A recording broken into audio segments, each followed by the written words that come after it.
Oke, assalamualaikum warahmatullahi wabarakatuh. Selamat siang, mahasiswa yang selalu super. Apa kabar hari ini? Oke, baik ya. Kita akan membahas tentang konsep dasar keperawatan jiwa. Nah, kita berbicara tentang bagaimana perkembangan keperawatan jiwa itu. Ya, sebelum tahun 1860, ya, ini sejarah keperawatan jiwa di luar negeri ya. Itu perawatannya disebut dengan custodial care, tertutup dan isolatif. Jadi saat itu perawatan jiwa itu seolah-olah sebuah stigma ya, yang itu aib bagi keluarga dan pasien sendiri. Maka perawatannya tertutup atau isolatif ya. Dulu yang pertama kali di Bogor itu rumah sakit jiwa Marzuki Mahdi itu ya perawatannya sangat-sangat isolatif. Dulu di daerah situ memang khusus untuk perawatan-perawatan pada pada pasien gangguan jiwa. Lalu pada tahun 1873 mulai berkembang ya. Jadi perawatan mental di RSJ dan mengorganisasi pelayanan dan juga terintegrasi terhadap pendidikan keperawatan jiwa di rumah sakit jiwa. Nah, itu sudah mulai berkembang ya. Lalu tahun 1893 sudah berorientasi pada mental ya dan fisik. Ya, jadi sudah fisik juga, mental juga, karena orang gangguan jiwa juga bukan hanya terganggu mental, tapi juga ditemukan pada kasus-kasus gangguan jiwa itu juga fisik terganggu. Maka tahun 1993 itu sudah mulai berkembang juga, ya fokusnya pada mental dan fisik.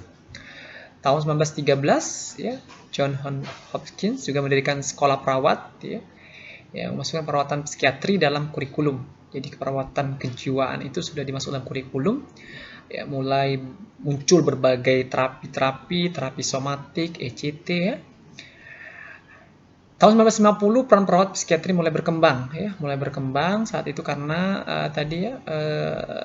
sekolah-sekolah perawat sudah dibuka ya, dan kurikulum psikiatri itu sudah masuk di dalam sebuah instansi pendidikan ya, maka sudah mulai berkembang.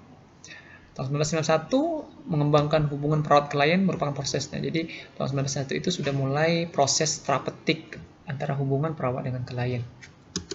Selanjutnya tahun 1970 mengembangkan kerangka kerja praktik perawatan, yaitu proses perawatan. Jadi keperawatan jiwa ya asuhan sudah mulai diterapkan dalam sebuah proses keperawatan yang disebut dengan asuhan keperawatan, ataupun nanti ada standar praktek keperawatan jiwa.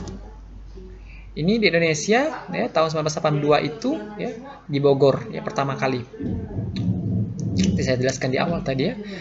Oke, pengertian kesehatan jiwa merupakan kondisi yang memfasilitasi secara optimal dan selaras dengan orang lain sehingga tercapai kemampuan menyesuaikan diri dengan diri sendiri. Ya, jadi bagaimana kita bisa juga mempunyai kemampuan untuk menyesuaikan dengan diri kita. Artinya misalnya kita tahu akan kemampuan kita tahu akan kelemahan kita. Nah, itu artinya kita bisa menyesuaikan dengan diri sendiri. Ya, juga kita bisa menyesuaikan dengan orang lain karena kita adalah makhluk sosial, maka orang yang sehat jiwa bisa juga menyesuaikan dengan orang lain. Terkait dengan masyarakat ya, di bagaimana dia beradaptasi atau menyesuaikan diri masyarakat ya, dengan misalnya banyak culture ya, banyak nilai-nilai norma. Nah, itu harus kita menyesuaikan. Dan lingkungan sekitar artinya di sini yang terkait dengan bagaimana kita bisa beradaptasi dengan aturan-aturan di lingkungan kita. Nah, sehingga terciptalah keharmonisan jiwa, yaitu bagaimana sih keharmonisan jiwa itu yang sanggup menghadapi masalah yang biasa terjadi dan merasa bahagia. Artinya kita bisa problem solvingnya, ya kita bisa memecahkan masalah, membuat keputusan dan merasa enjoy selalu. Oke, itu yang bisa saya sampaikan ya. Silakan yang ingin bertanya, saya berikan kesempatan di ruang chat untuk mahasiswa. Sekali lagi, nanti akan ada tugas yang saya berikan. Mahasiswa meresum terkait dengan materi hari ini tidak lebih dari 200 kata. Terus juga